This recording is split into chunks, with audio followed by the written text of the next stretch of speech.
Standard 4th Maths. Hello everyone. I hope you all are fine and doing well at home. Let me congratulate you all for your excellent performance in our first unit test. I am so happy that you all are studying. Very good children. Keep it up. Children, my humble request to you all that please continue watching the video uploaded by your teachers.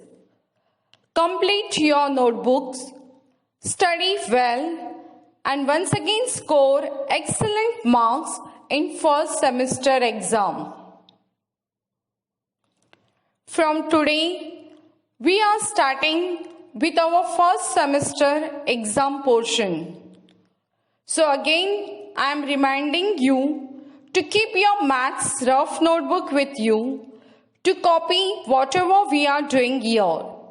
It will be helpful to you in solving sums. As you all know, 4 basic operations in maths are addition, subtraction, multiplication and division. In previous lesson number 3, we learn addition. Now today, let us deal with our new lesson number 4, subtraction. Children, subtraction is not new for you. In standard 3rd, you have studied it. So you are already aware about it. Now let's see what is subtraction. Subtraction is opposite operation of addition. It is the process of finding how many are left when some are taken away. Subtraction tells us the difference between two numbers. We find how many left, how many more, how many less than, and the difference of through subtraction. There are different words which tells us that this is the sum of subtraction. Left, remained, given away, taken away, minus, decrease, lower, difference, etc. So children, I think now the meaning of subtraction is clear for you. Now let us first revise the concept of subtraction and the properties of subtraction.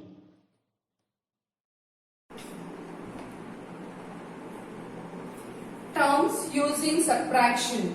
Here I have taken a small example of a subtraction. Now children, the number from which another number is subtracted is called the minuend. Now in this sum, 35 is the minuend and the number that is subtracted is called the subrahend. Now in this sum, 12 is a subrahend and the answer we get after subtraction is called the difference. So after the subtraction we get the answer 23. So 23 is the difference. Now we will see the properties of subtraction. First is zero property of subtraction. When we subtract 0 from a number, the difference will be the number itself. Now for example, when we subtract 0 from 25, so the answer is 25, means answer is the number itself. Second property is the same number property of subtraction. When we subtract a number from itself, The difference is 0. Now see, when we subtract 32 from 32, the answer is 0. And the third property is the order property of subtraction. Always remember to write the first given number on the top. In subtraction, the order in which the number are subtracted is important. In short, children, we always subtract smaller number from a bigger number. If you see here, the sum 20, we subtract 24 from 28. So, the first number is a bigger number and the second number is a smaller number. Children, we are going to study lesson number 4, subtraction, in 3 parts. In first part, we will revise subtraction sums of 3-digit numbers without borrowing and by borrowing. In second part, we will learn subtraction of 4-digit numbers without borrowing vertically and horizontally, and subtraction by borrowing. In third part, we will learn subtraction of 5-digit numbers without borrowing and by borrowing. So children, today in first part, let us revise subtraction 3-digit numbers without borrowing and by borrowing.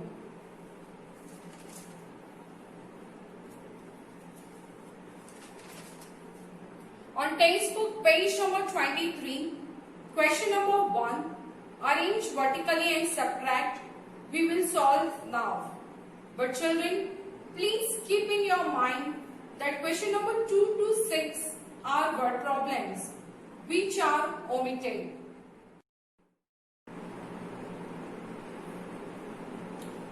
Page number 23, question number 1, arrange vertically and subtract. Here we have the first sum, 586 minus 425.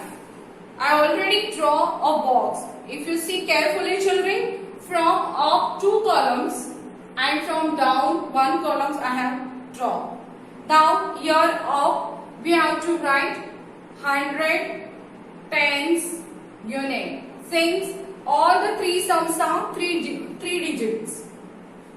Now children, always remember to write first given number on top. Here we have the first number 586. So that number we have to write on top and then followed by the second number which is 425.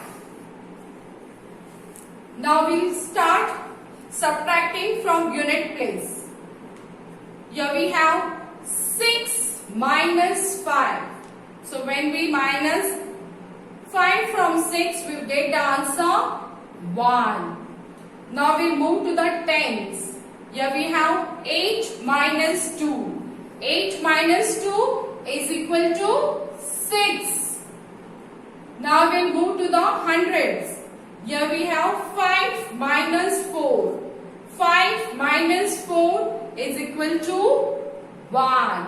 So, our final answer is 161. Now, we will see the second sum. First, we have to write in the box 100, tens, units.